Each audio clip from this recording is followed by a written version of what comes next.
उसे शरीर को चिकना बनाना, श्रृंगार करना, यह सब छोड़ देना चाहिए।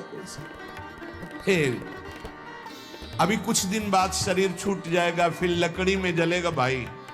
चाहे जितना इसे पाउडर लगा लो, चाहे जितना इत्र छिड़क लो, आग में जलेगा कुछ दिन। बोले कुछ दिन क्यों, अभी तो हम 30-40 साल ऐसे निकल गए ऐसे। अब पता नहीं 30-40 साल हैं कि नहीं है, ऐसे निकल जाएंगे। ब्रह्मा जी के यहाँ कमल की पंखुड़ी में जितने में सुई छेदो उतने में 1 वर्ष हो गया। अपने 100 वर्ष कितने हुए, 100 बार ऐसे ब्रह्मलोक में करे तो हो गया। अपने शरीर को ज्यादा श्रृंगार, सुख, सुविधा, प्यार मत दो। जितने से भजन बन जाए, धर्म बने, उतना ही दो। स्त्रियों का काम भाव से स्पर्श करना, संभाषण करना, देखना छोड़ दे। यदि आत्मशोधन करना है स्त्री साधक को पुरुष साधक से, काम भाव से, कैसे, किसी भी तरह से, बहुत सावधानी का विषय से आपको खुद निर्वाह करना है, कोई दूसरा निर्वाह करने वाला नहीं, दूसरे को सफाई देने की जरूरत नहीं। तीसरी बात, पहला है शरीर का श्रृंगार, दूसरा है स्त्रियों से संसर्ग, संभाषण, बातचीत आदि आदि। तीसरा है पौष्टिक और स्वादिष्ट भोजन। ये महान भयंकर हैं 3 बातें जो साधक को नष्ट कर देती है। शरीर का श्रृंगार करना, माताओं बहनों से काम भाव से युक्त होकर के इस तरह का व्यवहार, बातचीत, ऐसा आप सफाई पेश कर सकते हैं। भैया सफाई पेश करने की बात नहीं, आप खुद देख लीजिए। आपका अगर दृष्टि ठीक है, आपका भाव ठीक है, आपका व्यवहार ठीक है, भगवान को साक्षी करके, तो कोई दोष नहीं है। लेकिन यदि आप अंदर से दूषित हैं तो आप बचिए। और स्वादिष्ट बलिष्ठ भोजन, आत्मशोधन करने वाले उपासक को जरूरत नहीं, कोई जरूरत नहीं। ये घी, रबड़ी, रसगुल्ला, दूध और ये बादाम, पिस्ता, ये गृहस्थों के लिए बने, ये भगवत मार्ग के पथिकों के लिए नहीं। उनके लिए नाम रूपी बल और ब्रह्मचर्य का महान ताकत, एक अद्भुत बल, एक अद्भुत उत्साह, एक अद्भुत तेज बना रहता। बादाम में थोड़ी है, हलवा में थोड़ी है। बादाम हलवा खा के तो बेकार हो जाओगे। शुद्ध सात्विक थोड़ा अन्न एक बार डाल लिया शरीर पोषण के लिए, बस जल, व्यायाम, प्राणायाम, ब्रह्मचर्य, इससे बहुत बड़ा बल प्राप्त होता है। हमें निरंतर मन को वश में करना, मन को वश में करने के लिए ये शारीरिक बल की जरूरत नहीं। शारीरिक बल तो अपने आप बना रहता है। उत्साह, एक आत्मिक शक्ति, एक बल, एक अलौकिकता रहती है। ये निकृष्ट आचरण करने से नहीं। स्वादिष्ट और पौष्टिक भोजन की कोई आवश्यकता नहीं ब्रह्मचारी के लिए। कि 5 चम्मच उसमें दाल में घी डाल के और सब कर, फिर कैसे हजम करोगे? तपस्वी उपासक को चाहिए स्त्री के रूप की तरफ, उसके हास्य की तरफ, उसके मधुवचन की तरफ, उनके संकेत की तरफ, उनके हाव भाव की तरफ, या स्त्री उपासक को चाहिए पुरुष के ऐसे परस्पर चितवन को ना देखे, ना चिंतन करे, ना देखे, ना चिंतन करे। परस्पर विरोधी शरीर को राग पूर्वक देखना, उनके अंग प्रत्यंगों का चिंतन करना, उनकी बातें करना, ये ब्रह्मचर्य कदापि नहीं रह सकते जो ऐसे आचरण वाले लोग हैं। ब्रह्मचर्य व्रत में रत रहने वालों को अत्यंत सावधानी पूर्वक अपनी इंद्रियों को दर्शन, संभाषण, चिंतन से बचाना है। जो भिक्षुक ब्रह्मचर्य का आनंद प्राप्त करना चाहता है, उसको अच्छे अच्छे पदार्थों के स्वाद पाने वाली जिह्वा पर काबू करना होगा। हाँ, ये जवानी जो है ये व्यतीत होनी चाहिए तपस्या में, जलने में व्यतीत होनी चाहिए। तो बुढ़ापा में वर्षा हो जाएगी। गर्मी की बात वर्षा आती है ना, जलोगे तपोगे तो वर्षा हो जाएगी। अगर पहले ही भीजे भोगों में पड़े रहोगे तो बुढ़ापा में सड़ोगे। फिर ध्यान रखना, पक्की बात समझ लो। सड़ना जानते हो किसे कहते हैं? अगर ध्यान हो आपको हितधाम में, एक 70-75 वर्ष के वयोवृद्ध वेशधारी जो बोल रहे थे, तो हम दोबारा पुनरावृत्ति नहीं करेंगे बोलने की, वो बोल रहे थे, आप लोगों को ध्यान होगा कि महाराज बचा लीजिए, 75 साल का हूं, ऐसे से ऐसा ऐसा ऐसा।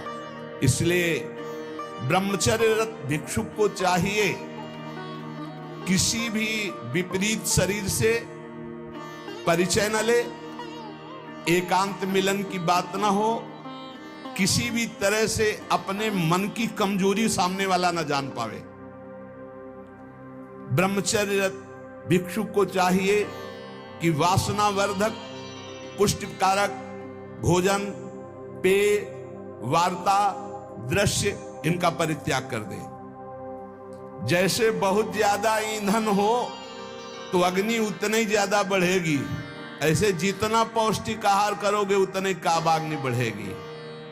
शरीर का श्रृंगार, शरीर की शोभा, शरीर को सुख आराम देने की भावना वाला कभी ब्रह्मचारी नहीं हो सकता। बहुत सावधान। जब भगवत मार्ग में चले तो अंगूठी की जरूरत क्या है? जब भगवत मार्ग में चले हैं तो किसी भी तरह के आभूषण की जरूरत क्या है? भगवत मार्ग में चले तो कंघा की जरूरत क्या है? भगवत मार्ग में चले हैं तो चिकनाहट लगाने की जरूरत क्या है? सजाने की जरूरत क्या है? वैसे ही तेजों में सजे रहोगे। दो ही प्रकार से भगवत मार्ग में रहने वालों की पद्धति है, या तो पूरे बाल मुड़वा दे या पूरे बाल रखे रखे। 10-20 वर्ष बनाए रखो फिर मुड़वा दो, या पूरे जीवन बनाए रखो, और या फिर 2-2 महीने 4-4 महीने के नियम में उनका मुंडन कराते रहो। ये कंघा लगाना, ये सेटिंग करना, फिटिंग कर, ये सब नहीं है। बांध लगोटा बचा के इंद्री कभी न देखा पर नारी, और भिक्षा के टुकड़े खा करके चढ़ी परमार्थ की तैयारी। आंख उठाकर किसी की तरफ नहीं देखा, काछ वाच मन निश्चल राखे, धन धन जननी तेरी रे, फिर आगे चलकर प्रकाशित हो जाओगे। बहुत सावधानी की जरूरत है, और व्यायाम अत्यंत आवश्यक है। ये नहीं कि हम बहुत सेवा करते, नहीं। अरे ब्रह्मचर्य को बचाने के लिए 1 घंटा व्यायाम की जरूरत है। दवा कोई वर्जिश से बेहतर नहीं, नुक्सा है कम खर्च, बालानसेन शक्ति बढ़े फुर्तील है, चोट न अधिक पिराए, अन्न पचे चंगा रहे, कसरत सदा सहाय। कम से कम 1500 दंड बैठक मारियो, फिर 2-4-6 घंटे पद्मासन सिद्धासन में नस नाड़ी एकदम शुद्ध, तब वो ब्रह्मचर्य लगना चाहिए कि ब्रह्मचारी जा रहा है। ये पानी से शुद्ध हो जाओगे, पानी से केवल, जैसा घी लगता है ऐसा पानी लगेगा। प्राणवायु का संशोधन करके प्राणायाम कह नहीं रहा है, हफ्ता भर भोजन नहीं मिला, गंगा जल से काम चलता रहा। जब कभी कहीं मिल गया तो फिर 30-35। हाँ, एक बार एक गंगा किनारे एक कुटी थी, तो राधे श्याम झोपड़ी थी, वयोवृद्ध संत निकले। आओ आओ, हम जानते हैं गंगा किनारे भ्रमण करने वालों की क्या दशा होती, क्योंकि गंगा किनारे रहे भूखे हो गए। हाँ महाराज, कई दिन से नहीं मिला?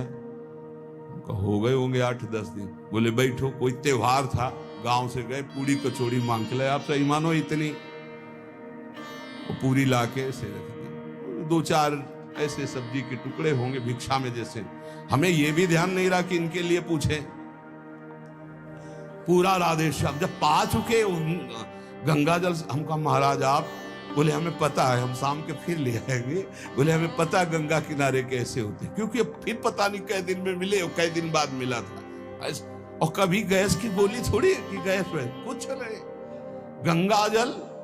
अच्छा, ऐसी स्थिति में रोज आसनों पे बैठना, रोज व्यायाम करना। अभी पता नहीं आजकल के नए बच्चे व्यायाम में क्यों नहीं लगते, प्राणायाम क्यों नहीं करते, क्यों संयम से नहीं चलना चाहते। को बोले समय नहीं है, समय आधा घंटा 1 घंटा तो व्यायाम होना चाहिए। ये व्यायाम जरूरी है, गृहस्थ हो या विरक्त, आधा घंटा व्यायाम। मोटरसाइकिल भी जब चलाते हैं ना लोग, तो पहले रेस में डालते हैं, नहीं एकदम धुआं करके रेस में, फिर वो एकदम गरम। जब तुम भी रेस में डालो, सुबह उठ के 2 बजे उठे, छत में चले गए 3 बजे तक, दंड बैठक व्यायाम प्राणायाम करके एकदम फुर्सत पाए, सत्संग में ऐसे बैठे। ब्रह्मचारी मतलब आग, ब्रह्मचर्य मतलब आग, आप सच्ची समझो आग। पैर ऐसे पड़े जैसे आग में पैर पड़ते। आग में पैर कैसे पड़ते हैं? ऐसे ब्रह्मचारी चलता है, क्या है, जैसे गिलहरी नहीं एकदम चिलचिलाती भागती है, ऐसे ब्रह्मचर्य का जीवन होता है। पता नहीं तुम लोगों की बातें समझ में क्यों नहीं आ रही। हाँ, सच्ची बात कहते, ब्रह्मचर्य में खान पान वाली बात की नहीं कि रबड़ी रसगुल्ला हो तब चिकना, वो तो पेट चिकनाएगा, पेट चिकना मिलेगा एकदम। और ब्रह्मचारी के नेत्र होते हैं, नेत्र बोलते हैं। जैसे जंगली सिंह के नेत्र हैं, ऐसे ब्रह्मचारी के नेत्र होते हैं। उसके नेत्र में एक पावर होता है, एक दबाव पक्ष होता है। वो जिस पर नेत्र डाले तो एक बार झुक जाए सामने वाले के नेत्र। ब्रह्मचर्य का ऐसा पावर, देवलोक सहित समस्त देवता उससे नित्य नमस्कार करते हैं। जो ब्रह्मचारी होता है, जो भिक्षुक वीतराग, शारीरिक और मानसिक ब्रह्मचर्य से परिपक्व, शारीरिक ब्रह्मचर्य और मानसिक ब्रह्मचर्य, मन और 5 ज्ञानेंद्रियों के द्वारा किसी भी विषय का धर्म विरुद्ध भोग नहीं। ये ब्रह्मचर्य धर्म है, ये ध्रुपद है, ये नित्य है, ये शाश्वत है। पूर्व काल में कितने महामुनि इससे सिद्ध हो गए, इसलिए वर्तमान में और भविष्य में भी जो शुद्ध ब्रह्मचर्य का पालन करेगा वो परम पद का अधिकारी होगा। हिंसा, झूठ, चोरी, मैथुन और परिग्रह और रात्रि का भोजन, जो इनको छोड़ देता है वही भिक्षुक सिद्ध होता है। फिर सुन लीजिए, हिंसा मन वचन कर्म से किसी भी जीव की नहीं, झूठ बिल्कुल नहीं बोलना, चोरी किसी की नहीं करना। चोरी का तात्पर्य है अगर किसी का खेत है, किसी की वस्तु है, किसी का अधिकार है, हम बिना पूछे नहीं छुएंगे। अगर वो दतून भी लेनी है और किसी के दरवाजे पे पेड़ है तो हमें इंतजार करना होगा। अगर पता चल रहा है कि गांव समाज की जमीन है, सरकारी जमीन है, किसी का अधिकार नहीं, तो हम उस वृक्ष से भिक्षा मांगेंगे, हमें एक दतून दे दीजिए। ऐसे नहीं है कि हम किसी वस्तु को स्वतः, जैसे गंगा किनारे बारी होती है और उनसे से आप फल तोड़ करके खा रहे हैं तो आप चोर हैं। ये नहीं कह रहे हमारा, नहीं, किसी की कोई भी वस्तु बिना भिक्षा किए नहीं लेना है। आगे है मैथुन का पूर्ण त्यागी वीतराग परमहंस, बैरागी, किसी भी तरह के अष्ट मैथुनों में से एक भी नहीं। और परिग्रह, दान नहीं, इसीलिए भिक्षा शब्द है। तुम हमें दे रहे हो, हम नहीं लेंगे, हमें जरूरत होगी हम मांग लेंगे, हम भिक्षुक हैं। ये उपासकों की, अच्छे जो उपासक उनकी रहनी होती। ले 100 रुपया नहीं जरूरत है, आधा घंटा बाद जरूरत होगी तो हम किसी से मांग लेंगे। ए भाई, अगर हमें जहां लगेगा तो हम 5 लोगों से मांग लेंगे अगर जरूरत है, लेकिन हम तुम्हारे देने पर नहीं लेंगे। तुम्हारे देने पर दान होगा और हमारे लेने पर भिक्षा होगी। हमें जब आवश्यकता होगा, जहां से श्री जी प्रेरित करेंगे, हम मांग लेंगे, हमें नहीं चाहिए। हिंसा, झूठ, चोरी, मैथुन, परिग्रह और रात्रि का भोजन, ये साधक कभी रात्रि में भोजन न करे। और सूर्य अस्त होने के 30 मिनट पहले या 30 मिनट बाद, बस इसके आगे नहीं जाना चाहिए। जिसको ब्रह्मचर्य रहना है, साधना में रहना है, एक 9, 10, 11 बजे आराम से आप खूब बतरा के अच्छे अच्छे पदार्थ पा रहे हो, ये सब साधना के खिलाफ बात है। अगर इस समय भोजन नहीं होता, 4, 5, 6 सूर्यास्त के 30 मिनट पहले और 30 मिनट बाद तक, फिर आप पानी पी के काम चलाओ या दुग्ध ले लो 200-250 ग्राम।